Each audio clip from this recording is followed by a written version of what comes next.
Have you ever felt like no matter how hard you try, something invisible is holding you back?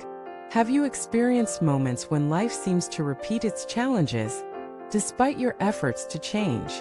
Have you wondered why, even with good intentions, progress often feels painfully slow? Welcome back to the channel where we explore spiritual wisdom to solve real-life struggles. Today, we turn to a sacred and ancient resource that offers more than just hope, it offers transformation. This isn't about superstition or ritualistic habit. It's about understanding how the words you speak, the focus you cultivate, and the wisdom you invoke can completely alter the trajectory of your life. The tool we're discussing is not just a book, and not just a mantra, it is a deep energetic transmission called the Diamond Sutra, or the Vajraprajnaparamita Sutra. Now let us begin with the core truth: not all of your problems originate in the outer world. In fact, most of your obstacles are internal. Buddhism teaches about the three hindrances: karmic obstacles, emotional obstacles, and perceptual obstacles. These are not random misfortunes. They are patterns, residues, and attachments built up over time, sometimes over lifetimes.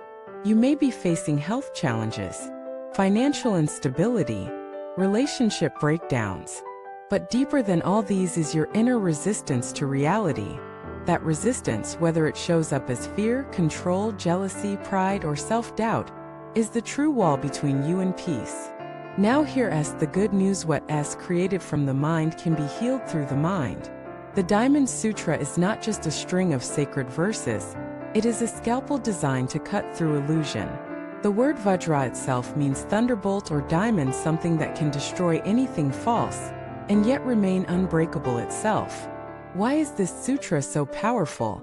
Because it directly challenges the roots of suffering: attachment to form, identification with ego, and belief in permanence.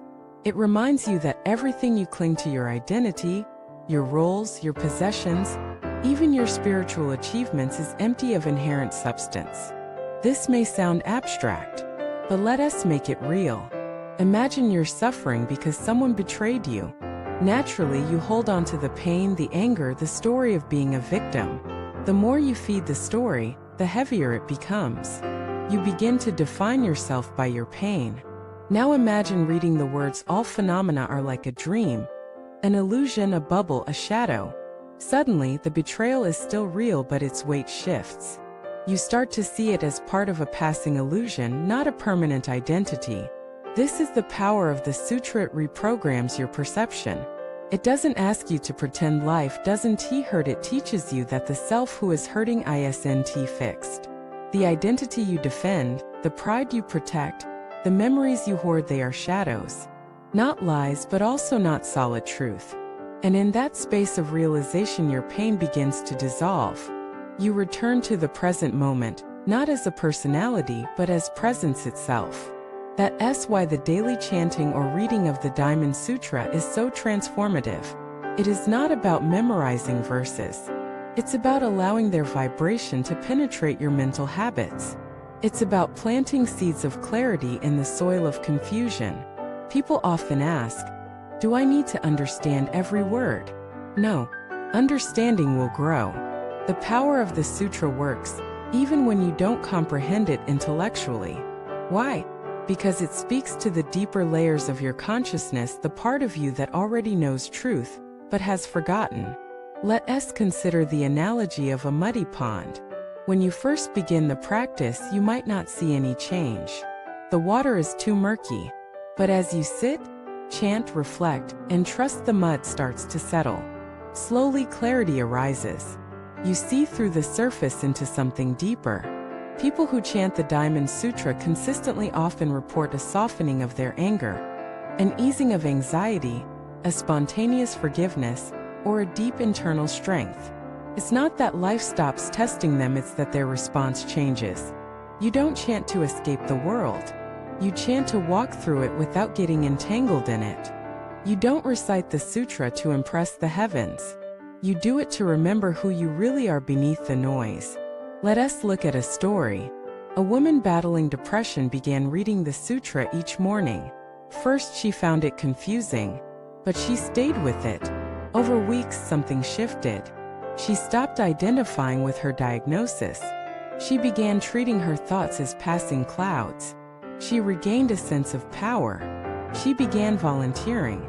A year later, she was off medication not because she fought the darkness, but because she stopped being afraid of it. That's what happens when illusion breaks, light floods in. You may think your obstacle is financial, or romantic, or physical, but at the root, your greatest obstacle is illusion. Illusion of control, illusion of permanence, illusion of separateness. The sutra breaks these gently, like waves smoothing sharp rocks. And as it breaks illusion, your true nature emerges not as a concept, but as a lived reality. Hear us how you can start. Set aside 10 minutes each morning. Find a quiet space. Read a section of the sutra aloud. Don't rush. Don't try to get it. Let it echo. Let it settle. Feel its rhythm. Over time, notice how your reactions shift, how your fears soften, how your needs evolve. You might find yourself less reactive, more curious, more peaceful even without trying. Why? Because the sutra works on the level of being, not just doing. Let us stop here and reflect. What if your most persistent obstacle is just a thought you've believed for too long? What if the path to liberation isn't an effort but an insight? In the comments, I'd love to hear, have you ever had a moment of clarity that changed how you saw a problem? Have you worked with the Diamond Sutra or any sacred text in your own healing journey? Let us share, support, and inspire each other. And if this message resonated, please subscribe, like, and share it with someone who is stuck in their storm. Let us help them find their diamond. You're not broken. You're buried under layers of illusion. The sutra is your tool to uncover the light.